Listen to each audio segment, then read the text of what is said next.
Selamat malam semua. Balik lagi di lagu ya teman-teman ya.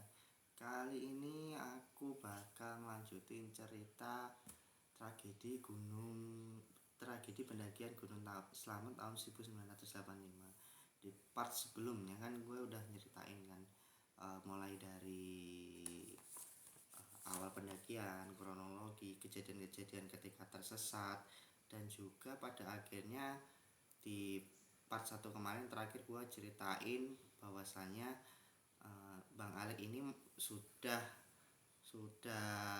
berhasil keluar dari hutan teman-teman. Dan tragedi pendakian Gunung Slamet tahun 1985 ini termasuk kisah nyata yang cerita ini gue ceritain bersumber dari narasumber asli, yaitu si Bang Puji atau Bang Alek. Ini sumber gua dari beberapa akun media sosial, mulai dari YouTube sampai ke tweet beberapa penulis terkenal. Jadi yang penasaran sama cerita bagaimana tragedi kejadian di Gunung Slamet kemarin bisa lihat di part satunya ya. di YouTube aku atau di beberapa history live itu ada teman-teman. Jadi mau berkunjung di yang lihat video ini ya, yang lewat YouTube gua di anak posisi channel 20, bisa kalian subscribe, kalian like atau kalian share. Tapi yang lihat di live ini kalian bantulah tap tombol hatinya. Terima kasih sudah nge-like ya teman-teman yang sudah bergabung, atau kalian bantu share. Di dalam cerita ini banyak sekali pelajaran yang bisa kita ambil untuk kehidupan kita, terutama pengalaman bagi teman-teman yang suka mendaki. Nah, sebelum gue lanjut ceritanya, jangan lupa di like, tap tombol like-nya, sama dibantu nge-share ya teman-teman. Kali ini buat teman-teman yang baru bergabung, gue ini mau nyeritain lanjutan part 2 dari bagaimana kisah selanjutnya si Alek ini ketika sudah keluar dari hutan teman-teman. Nah, dibantu dulu. Terima kasih yang sudah bergabung. Lumayan banyak juga ya. Gue bakal nyeritain lanjutan dari proses SARS, tragedi pendakian Gunung Slamet tahun 1985. Nggak usah lama-lama lagi, gue bakal mulai ceritanya mulai dari sekarang. Di part 1 kemarin saya sudah mencoba menceritakan dari kronologi awal mula, terus kejadian bagaimana mulai tersesat, terus peristiwa apa aja yang terjadi pada waktu tersesat, hingga akhirnya si Alek ini berhasil keluar dari hutan. Nah, ketika sudah keluar dari hutan, dia kan menyusuri sebuah jalur kecil ya, yang itu diprediksi dia sebagai jalur orang pencari kayu. Nah, pemandangan pertama yang dia lihat ketika keluar dari hutan itu adalah perkebunan warga. Nah, di perkebunan ini dia bertemu salah satu seorang warga, ibu-ibu yang dia belakangan itu dia ketahui bernama Ibu Karti. Nah, pada waktu dia bertemu Ibu Karti ini, dia itu pertama yang ditanyakan adalah rumah dari kepala desa. Dan Ibu Karti ini menceritakan bahwasanya rumah kepala desa itu jaraknya lumayan jauh ya, yaitu sekitar 3 km dari tempat dia sekarang berdiri. Ketika Bang Alek merasa lokasi rumah kepala desa itu cukup jauh, pertanyaan kedua yang dia tanyakan adalah, selain kepala desa, siapa yang bertanggung jawab atas desa ini? Ibu Karti bilang bahwasanya yang bertanggung jawab adalah ibu atau bapak kami tuh, kalau bahasa sekarang itu kepala dusun. Nah, ditunjukinlah dia jalur untuk menuju rumah kepala dusun. Nah, sebelum menuju rumah kepala dusun ini, Bang Alek ini bertanya posisi warung terdekat, dan ditunjukinlah sama Ibu Karti itu lokasi untuk warung terdekat. Sesudah itu Bang Alek ini menuju ke warung untuk, ya namanya orang tersasar 14 hari ya, tidak makan makanan yang layak. Dia berusaha mengisi tenaga sebelum nanti akhirnya dia melaporkan kejadian yang sebenarnya kepada penduduk sekitar. Ketika di warung dia mencoba mengisi tenaga dengan memakan beberapa sayuran, mie juga. Dan ketika sudah selesai dia meminta tolong kepada orang warung itu untuk diantarkan ke rumah kepala dusun. Sesampainya di rumah kepala dusun, tanggapan pertama dari kepala dusun itu di luar ekspektasi dari Bang Alek ya, yaitu marah. Jadi seperti inilah kurang lebihnya apa yang dikatakan oleh kepala dusun kepada Bang Alek. Kamu itu kenapa menuju desa kami gitu? Kenapa desa kami yang kamu pilih untuk kamu tuju sesudah kamu keluar dari hutan itu? Dan Bang Alek pun menjawab bahwasanya kita itu sebagai orang tersesat tidak bisa memilih desa mana yang bakal kita tuju. Yang kita tahu bagaimana secepatnya kita itu keluar dari hutan, menemui desa yang paling dekat, dan kita menceritakan kronologi untuk meminta bantuan gitu. Karena menurut kepala dusun, ketika ada seorang yang pendaki yang tersesat menuju desanya dia, itu bakal merepotkan satu desa ya, karena memang jalurnya desa yang Bang Alek tuju ini adalah Limpak Tepus ya, berada di Kabupaten Purbalingga. Ini merupakan bukan merupakan jalur pendakian sebenarnya. Dia merupakan jalur ya orang nerobos hutan lah gitu loh. Ya seperti Bang Alek ini orang-orang tersesat gitu. Nah, setelah habis diceramain ya, dimarahi, Bang Alek ini dipersilakan untuk beristirahat di sebuah kursi kayu panjang yang terbuat dari pohon nangka. Dan malam itu juga kepala dusun turun ke bawah menuju ke kelurahannya atau apa itu namanya, balai desa untuk menceritakan apa yang terjadi kepada kepala desa. Keesokan harinya sikap dari kepala dusun ini atau kami tua ini berubah 180 derajat kepada Bang Alek. Bang Alek memperkirakan bahwasanya kepala dusun ini mungkin dimarahi habis-habisan ya sama orang-orang di balai desa, karena Bang Alek ini adalah orang yang sudah dicari secara nasional selama beberapa hari oleh instansi-instansi terkait gitu. Setelah itu Bang Alek sesegera mungkin dibawa menuju ke balai desa dengan cara digotong ya di kursinya itu. Ketika saya ingat Bang Alek itu, ketika kursinya dia digotong itu, dia sudah tidak ingat apa-apa karena dia setengah sadar setengah pingsan seperti itu. Yang dia tahu, dia dibawa digendong atau digotong, dia melihat ada pepohonan terus hilang, pepohonan hilang seperti itu. Ini versi pertama ya, versinya Bang Alek ya. Terus ada muncul lagi versi kedua, itu menurut menantu dari kepala dusun. Katanya sang menantu ini adalah orang pertama yang menolong Bang Alek. Berdasarkan informasi dari mertuanya perempuan ini yang menemukan orang pingsan di hutan. Nah, sang menantu ini diminta tolong untuk menyelamatkan ya, membantu orang yang pingsan di hutan sebelum akhirnya dibawa ke rumah kepala dusun tersebut. Terus ada lagi berkembang versi ketiga, itu bahwasanya penduduk yang pertama dia jumpai yaitu Bukarti itu adalah seorang dialah yang mempunyai warung. Jadi penulis ceritanya Bukarti itu, Bukarti itu adalah orang pertama yang dijumpai oleh Bang Alex setelah dia keluar dari hutan. Dan ketika Bang Alek jalan duluan menuju warung, Ibu Karti ini berusaha untuk menyalip. Nah, tetapi di tengah jalan si Ibu Karti ini, si Bang Alek ini pingsan, dan akhirnya Ibu Karti ini menghubungi suaminya atau meminta tolong suaminya untuk menyelamatkan si Bang Alek ini. Nah, itulah ada 3 versi yang menurut Bang Alek berkembang di desa itu. Untuk mana yang benar itu dia tidak bisa memberi kepastian mana yang benar, karena ada kondisi pada saat itu situasi mental dan tenaganya itu sudah tidak stabil, kesadarannya pun juga setengah-setengah. Sama halnya ketika dia di part 1 kemarin menuruni curug itu, dia kan tidak ingat lah, seperti itulah momennya. Jadi ingatannya dia itu agak terpotong-potong teman-teman.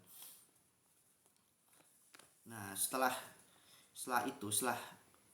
tiga versi itu berkembang kan, Bang Alik ini posisinya dibawa ke rumah sakit.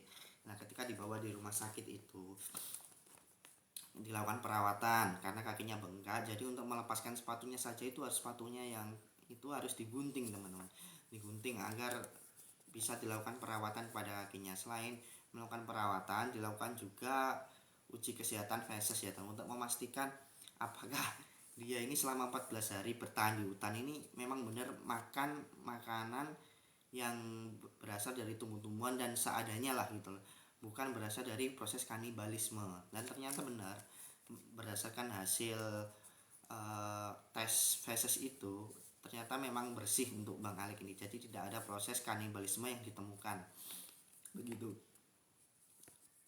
Sorry teman-teman.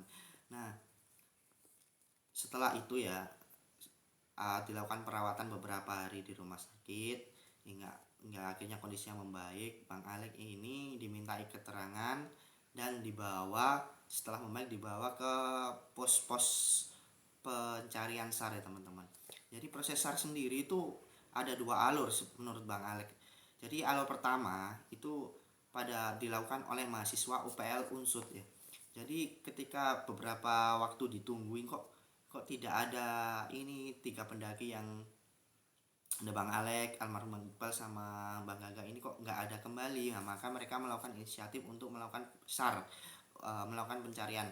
Jadi apakah mereka ini baik-baik saja atau ada kendala di jalan, kok sampai sekarang belum balik turun gitu loh intinya. Dan yang alur kedua itu dilakukan oleh keluarga dari Gagah, almarhum Gagah ya. Jadi ceritanya seperti ini menurut pengakuan keluarga.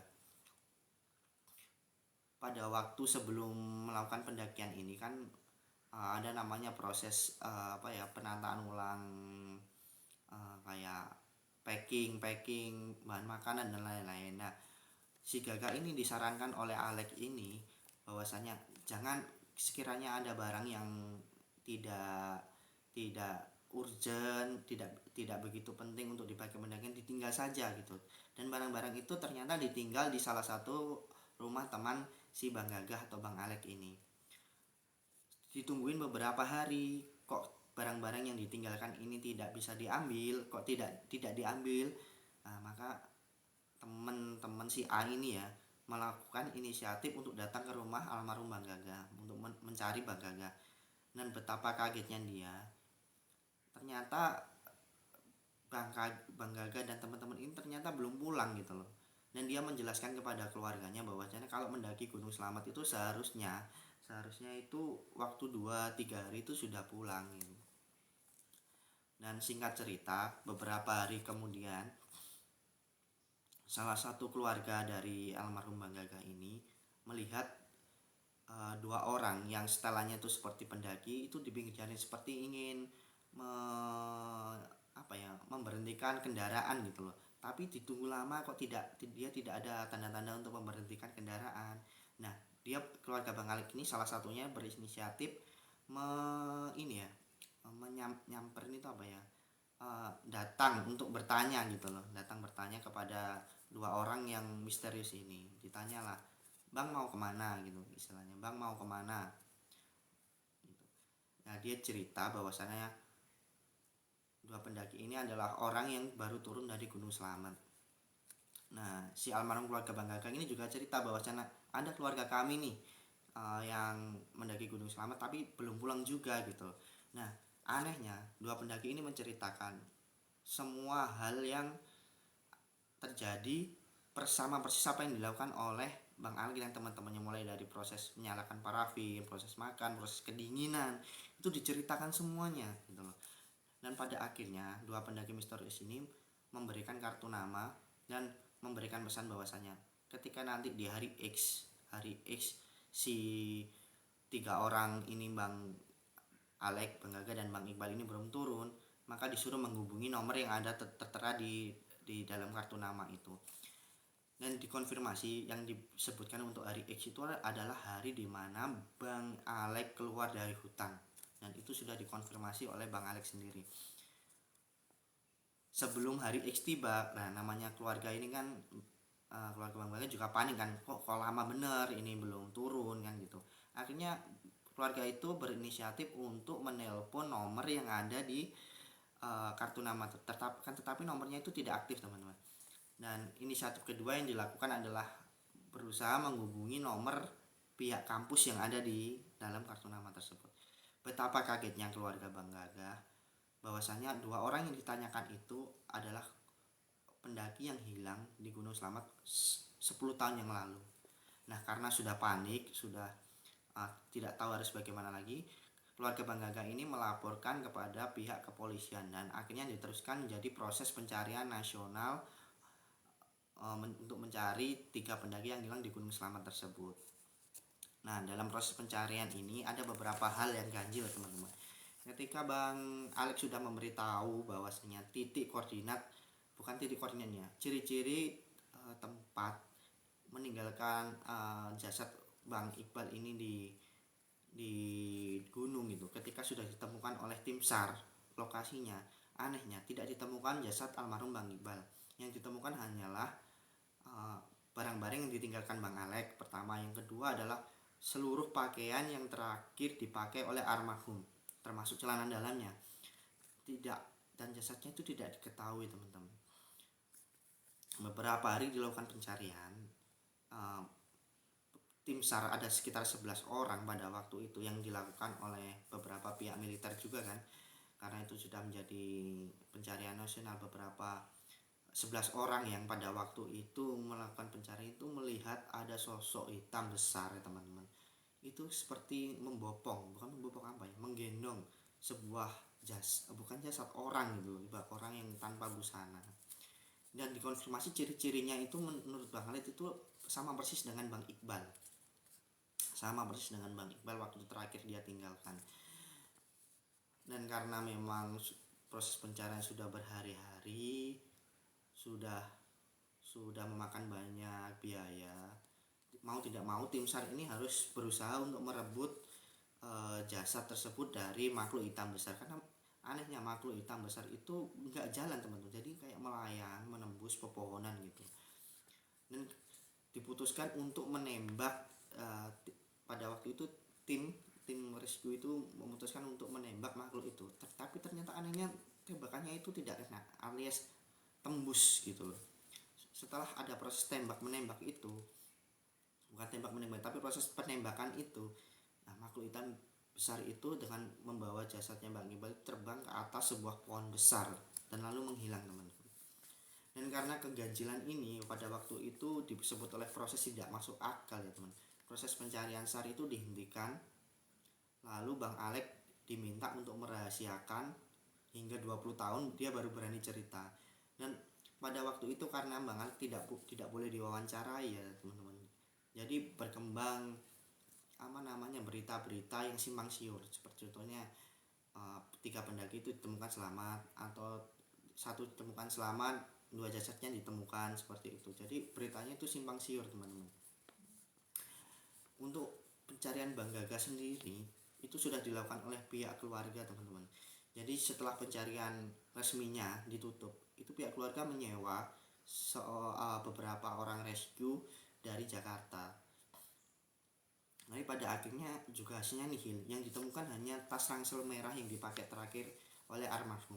Jadi untuk jejak-jejaknya pun sampai saat ini tidak diketahui bagaimana, di mana dia bisa proses menghilangnya ini bagaimana juga tidak diketahui.